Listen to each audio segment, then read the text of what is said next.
Why is there no one, and I've said this before, why is there no rugby league player or AFL player or cricketer or anything taking the Conor McGregor mindset where he comes out and he calls out someone from the other team and tries to challenge them to whatever. Oh, mate, for the other front row or the other full forward, whatever. I'm going to fucking smash you, mate.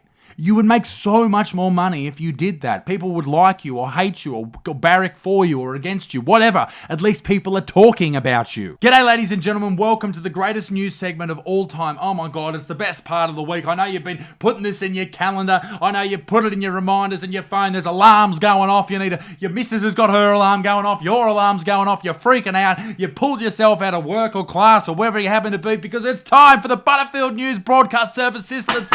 Hit the music.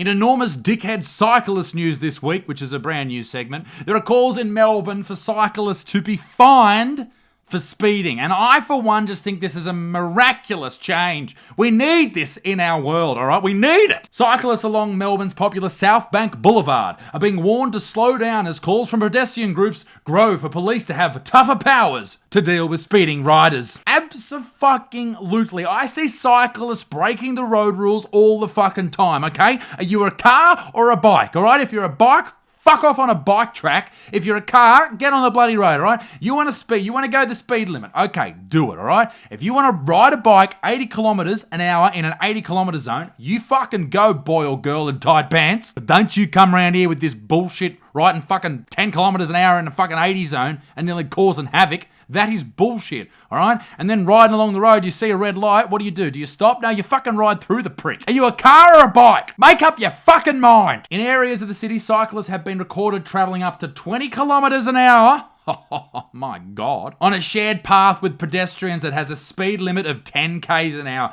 That's ye fucking animals. That's 10 kilometres, ye pieces of shit. A local council survey has found more than 10,000 people ride into the city of Melbourne each day. That's the equivalent of 52 full trams.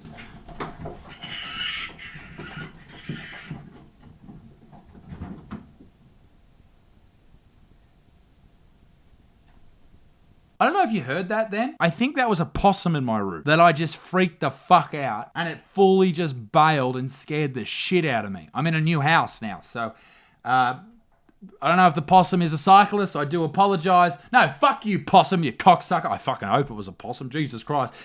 10,000 cyclists each day in Melbourne. That's terrifying. You know why? Because my Melbourne Comedy Festival show is coming up in just a month's time. Outlaw, the brand new show, brand new comedy, brand new material. It's fucking very exciting, but it does mean that 10,000 people aren't welcome at the show. So fuck the cyclists of Melbourne. Eat a dick, cunt. On the topic of fines for cyclists, recently a cyclist has copped 3 fines totaling $915. It says on the article, an incredible total. No, I think they fucking deserve it. 1 for not stopping at a red light. 1 for not wearing a helmet. Oh, how dare you?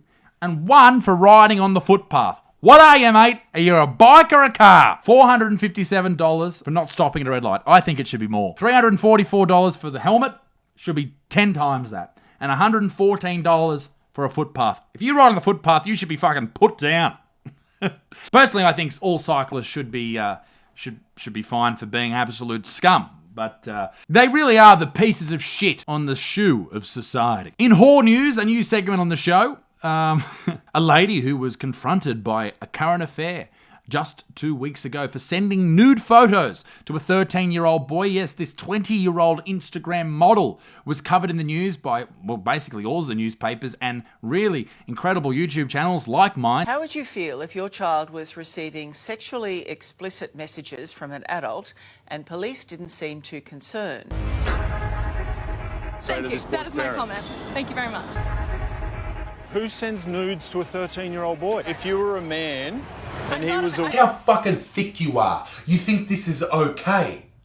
No wonder the only thing you can amount to in life, which is such a minuscule thing, is showing off your body, you fucking loser. She would be absolutely, without a doubt in my mind, arrested if she was a man. She'd be in jail right now, not walking the streets. This is exactly where the injustice lies. It turns out that she's not just an Instagram her, she's also a real life her. She's an escort, which is basically a prostitute, alright? If you get paid and there's the idea of sex happening in there, you're a fucking prosy, yeah? Alright? Sorry, babe, but you're a prosy. 20-year-old Bethany Edgecombe and her huge tits are a high-class prostitute in Melbourne. As Queensland Police conduct investigations, it can be revealed that a profile on an escort site, Scarlet Blue, advertises Miss Edgecombe, Bethany Edgecombe, services under the name of Heather. Her fees are $800 an hour. Fucking hell.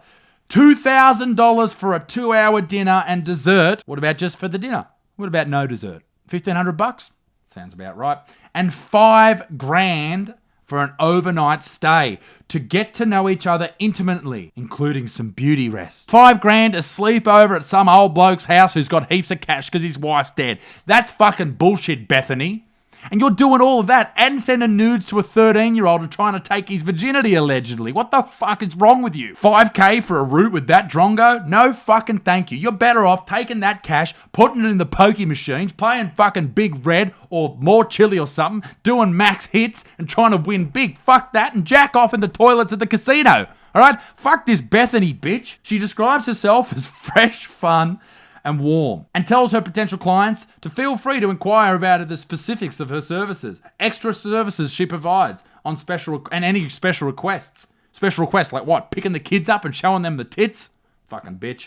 Anyway, fuck her. Moving on to tonight's top story, and this is one that I really hold near and dear to my heart. I've loved sports since I was a young man. In fact, my old man played for the Newcastle Knights here in Newcastle and played State of Origin in the rugby league competition.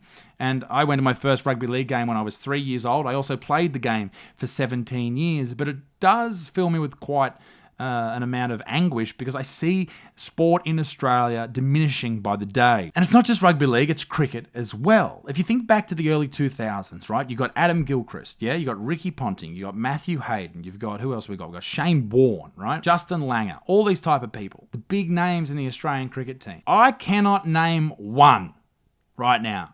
I can't name one fucking person in the Australian cricket team. No one cares anymore. Why? Because there's no characters, all right? Warnie's not going out sending nudes and fucking getting on pingers and shit and getting caught. No one cares. No one's talking shit in the middle of the field. The biggest thing that's happened in Australian cricket in the last 10 years is some dickhead rubbed a fucking cough lolly on the back of the ball to trying to get it to swing. That's all they've done. No one cares anymore. And it's not just rugby league. It's not just cricket. It's AFL as well. The characters in the game are being banned, for lack of a better term, and it's fucking shit. It might have happened in rugby union, but who gives a shit about rugby union in Australia? No one. As for the sport that I grew up with, rugby league, there's no Andrew Johns anymore, one of the greatest characters of the game. There's no Matty Johns. There's no one telling jokes, there's no one having fun, there's no characters, because the game, the people that run the NRL are absolute fucking idiots, right? And the reporters that report on the game are fucking idiots as well, and they don't allow these characters to exist. Why is there no one, and I've said this before, why is there no rugby league player, or AFL player, or cricketer, or anything taking the Conor McGregor mindset where he comes out and he calls out someone from the other team and tries to challenge them to whatever. Oh, mate, you know, for the other front row or the other full forward, whatever. I'm going to fucking smash you, mate. You would make so much more money if you did that. People would like you or hate you or barrack for you or against you, whatever. At least people are talking about you. But no, that doesn't happen anymore because no one cares. And the NRL have stupidly decided to follow suit with the AFL and ban winning and losing for kids' games. As if it isn't bad for the NRL enough right now that they stop fighting, they stop shoulder charges, they've stopped all these great characters in the game. Now they're stopping kids tackling, scoring opportunities for kids, all this type of shit, learning the game. They are stopping all of that. For what? The game is successful. Stop changing fucking things. Let young boys be young boys. They want to hurt each other. Talking about different sexes, you know, to change the topic a little bit, but still take the same path. Women as well in the sports have been travelling leaps and bounds. They're doing an amazing job. But Australia Cricket came out with the Come On Aussie, Come On song. Come on Aussie, come on. Remember that song? Great song. They used that about 40 years ago to try and bring in some big names like Dennis Lilly and Merv Hughes and all this type of stuff. Now, they've replaced all the names with the cricket legends that are far too old for me to remember with the chicks who are playing at the moment. Come on, Aussie, come on. The classic cricket anthem has been revived, starring our all-conquering women's squad. And I get what they're doing. They're trying to attract more women to the game, but it's just not going to work. You have to allow time for these people to build the careers. These Australian cricket chicks, like they've just waltzed into the side. They haven't played cricket for 15 fucking years and gone through 100 rep sides. They've just waltzed in. Joe has lent his voice to the women's game, despite suggesting a woman should take his place. It's gone by. And shooter's taking aim again. And the worst thing is, if you don't like women's cricket, you're a bigot. You have to like it. You're forced to like it. And at the end of the ad, they beg people to come along to the games. That's not how you attract people. Make a good product, and then people will come along. Ladies and gentlemen, be a good motherfucker. Peace in the Middle East. My dick stinks. Let me know what you think down below, and I'll see you all very soon. Toodaloo, au revoir, bye.